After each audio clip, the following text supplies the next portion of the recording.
your media platform that you started, Yes. Orinoco Tribune, you state on it, we are trying to compile valuable information and debates concerning Chavismo, which otherwise would not reach the outside world due to the lack of translation, censorship, silencing, and the blockade being enforced against Venezuela and other countries.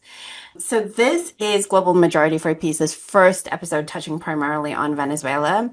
And the amount of misinformation about the country is pretty extensive. And I have to admit that I really lack knowledge in this area. So let's start with some of the alarming news currently dominating the headlines and break it down from there. So in September of this year, the US military conducted airstrikes on vessels in the Caribbean Sea and Eastern Pacific Ocean, claiming they were transporting drugs from South America, singling out Venezuela and Colombia. Of course, this is really being expanded towards all countries in South America, but they're very specifically targeting Venezuela first and Colombia. The US is using the term narco terrorist to justify further military escalations. Can you help us break down what is actually happening here? Yes, this is just the continuation of long exercise regime change operation from the US against Venezuela that didn't started with President Maduro, that started actually with President Chavez, as I just said. And that has been non-stop since 2002, since the coup d'etat against Hugo Chávez in 2002. So we have been living different stages of this U.S. Operation against Venezuela.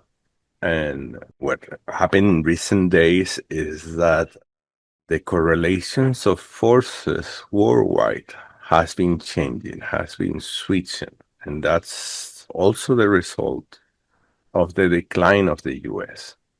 And with the decline of the US, there has been new forces, especially those around BRIC countries.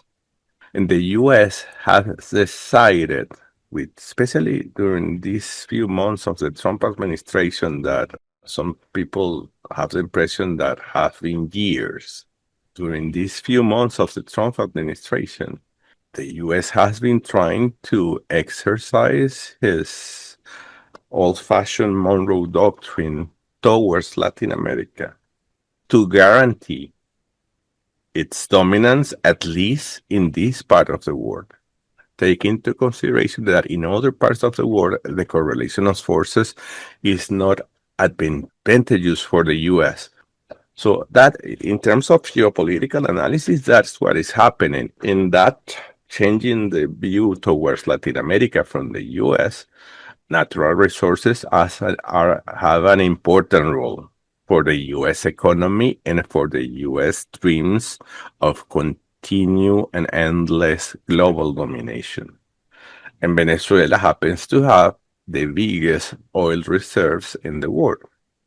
And, within that context, one can have an idea of what is really happening.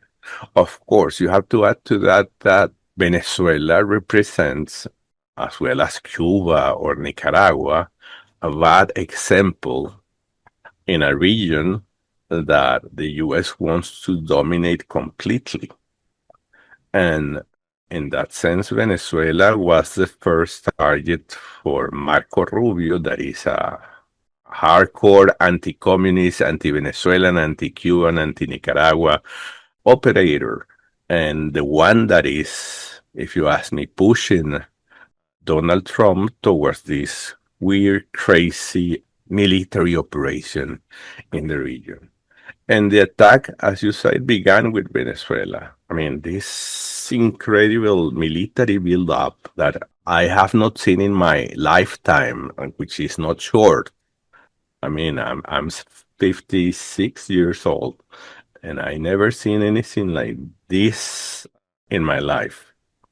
The presence of 8 warships of the US in the region, with a nuclear submarine, with a flotilla,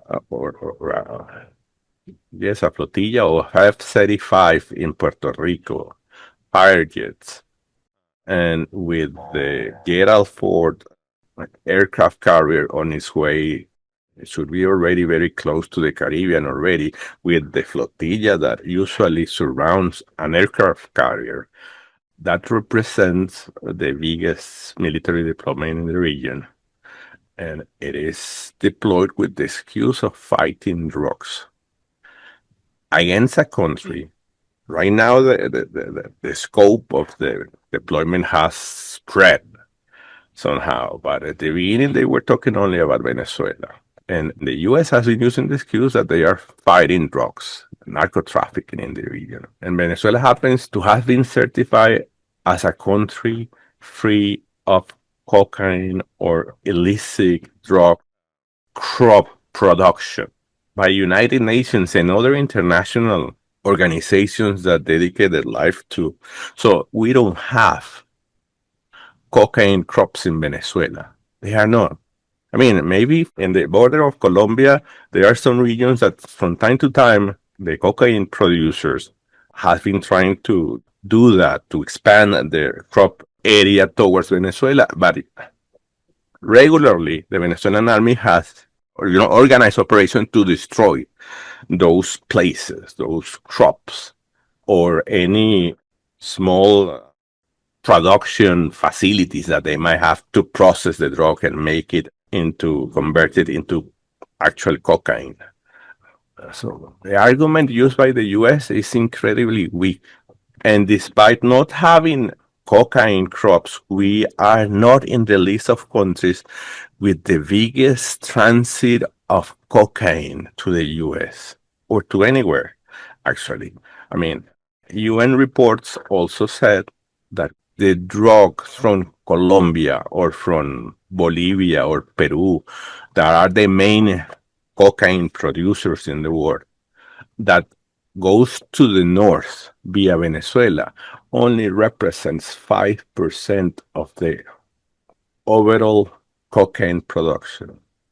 The rest of the cocaine that is produced in this part of the world goes to the US mainly through the Pacific region. That right now the US is also targeted, but it was not in the first narrative of the US. But they realized that saying that the whole cocaine transit of drugs from South America was happening through Venezuela was not a very solid argument. So they decided to spread, the scope, expand the scope of the operation. So that's basically what is happening. And you hear President Trump or you hear Marco Rubio talking about Venezuela producing and exporting fentanyl also, which is extremely crazy because in this part of the world, even in Colombia or Peru or other countries in South America, fentanyl is not an issue. I mean, it's not a problem. I mean, the biggest risk of fentanyl entering into the U.S. happens via Mexico, Canada, or even in the U.S. That they say that there are a lot of factories that process fentanyl inside the US. So the whole explanation or narrative of the US to initiate these attacks is very weak, but that doesn't matter. The US just need to have credible, between quotation, narrative to explain their military operations, and they just found out that drugs was going to be it, and they decided to go with it. And now they has been expanding it to Colombia, and that is a very amazing and unexpected development because Colombia was not in the scope of the initial U.S. operation. But when President Petro criticized, I mean, there are two things happening: a military threat against several countries in the region, but also a campaign, killing spree campaign by the U.S.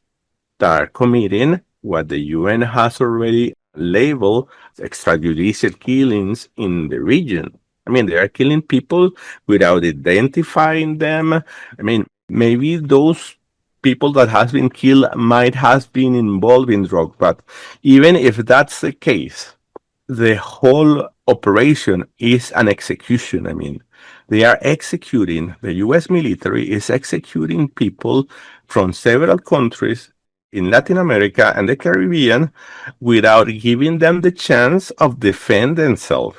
to have a due process to see if they were really drug traffickers.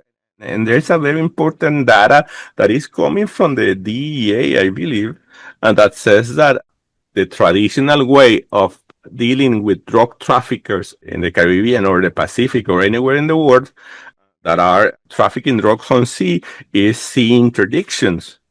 And the statistics says that 25% of sea interdictions are false positive, are not real, I mean, are mistakes, you know?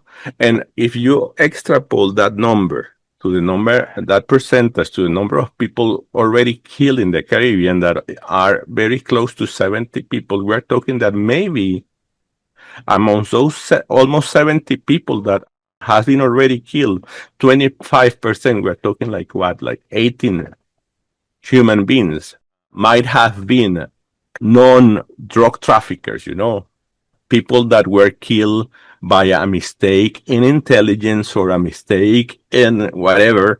And even if they were drug traffickers, the approach towards dealing with drug traffickers is not killing them. So the whole operation is weak.